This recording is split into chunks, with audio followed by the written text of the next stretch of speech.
What is Kawaida, and how did you come up with the philosophy of Kawaida? Kawaida is an ongoing sense of the best. Kawaida is an ongoing sense of the best of African thought and practice in constant exchange with the world. And what I did was develop this in my days as a graduate student at UCLA when I was working on my doctorate. And I wanted to get involved in the movement. But every movement said we need a philosophy. Cabral said that every revolution needs a philosophy, that where, as we have heard of revolutions that had a philosophy that did not succeed, we've never heard of a revolution that succeeded without a philosophy. So we're in the midst of revolutionary struggle. I saw struggle in this country, as Malcolm defined it, as part of the overall struggle of people of color around the world, people rising up and resisting and becoming the rising tide of human history. So I wanted to be able to explain that from our position as African people, right? And so that's how I developed philosophy. And of course, I've always been involved in philosophical studies, and I've always put a lot of emphasis on critical and systematic thinking. Now, we're here at the KIPOS Institute 2017. When did KIPOS start, and why did you start KIPOS? 41 years ago. This is our 41st anniversary. And what I wanted to do was to have a time, at least each year, when people who were practitioners of Kawaida, who had put their programs together and grounded them in Kawaida philosophy, especially the 7 principles, that we could come together and discuss. It was also for other people, students, professors, layperson, activists, to come together, and even religious people, preachers, and others, to come together and discuss Kawaida in terms of social theory and practice, the current issues confronting us as a people, but also the enduring issues. There's always enduring issues in them. Now, you've written quite a bit on ethics.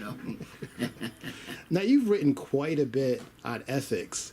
And I was wondering, how do you see the discipline of ethics, its scope, its controversies, and its aims? Well, first of all, the reason I got into ethics, because my first doctorate was in political science, but my second doctorate is in ethics. And I came to the conclusion that one of the most important ways, and certainly an inescapable way, that we have to engage the issues of today is from an ethical point of view. That all the great issues, freedom or justice, peace, water safety, security, all those things happen to do, and by security I don't mean security for the state, I mean security of persons and peoples who are ravaged and plundered by larger powers and more technologically equipped powers.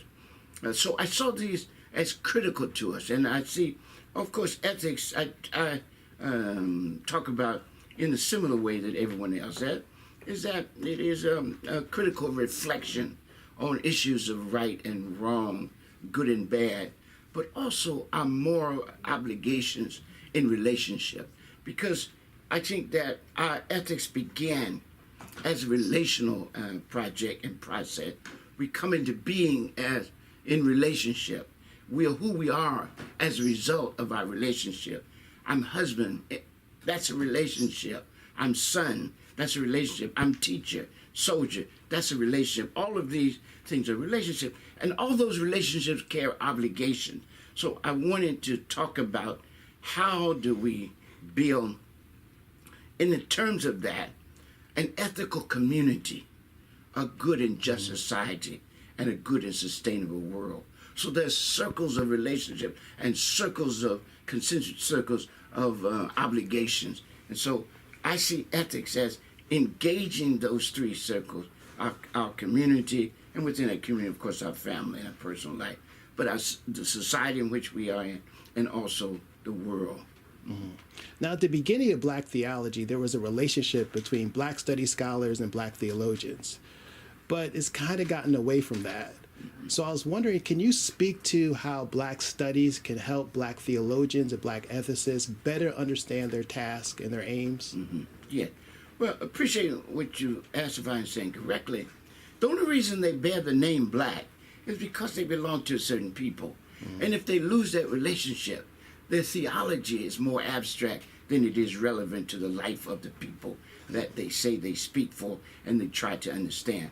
So black studies, as a critical and systematic study of the thought and practice of black people in its historic and current unfolding, is central to them, because what it does is gives them a culture source for their theology and a people focus for their theology.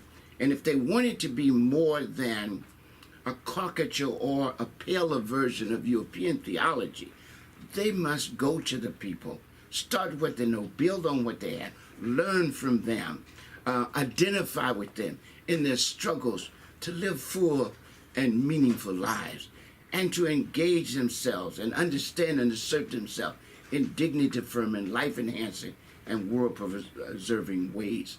And I was thinking that if they're going to do theology, and it's more than, Conan said that, breaking it down, he was trying to get away from people mystifying it, as deeper reflection than it was. But he said that it was simply God talk. But it's God talk in relationship to what's happening in the world. And he would say that. I mean, all of his work speaks to that, right? But he was, in that sense, he was saying. But what has happened is that that's what people have done, separated from God talk in relationship to the world to just God talk. And so that somehow alienates, and it goes with the whole process of moving from concern with the social gospel. Say, for example, Christianity is our major tradition, right, as an African people in this country. So it moves from the original social gospel theology that we came up with, especially in the 60s, to this personal prosperity, and also just abstractions about questions, as Fanon said. Fanon calls it questions about questions and questions about those questions. So where's this leading if it does not enrich and expand our lives and give us a way to understand ourselves, I repeat, in dignity-affirming and life-enhancing ways?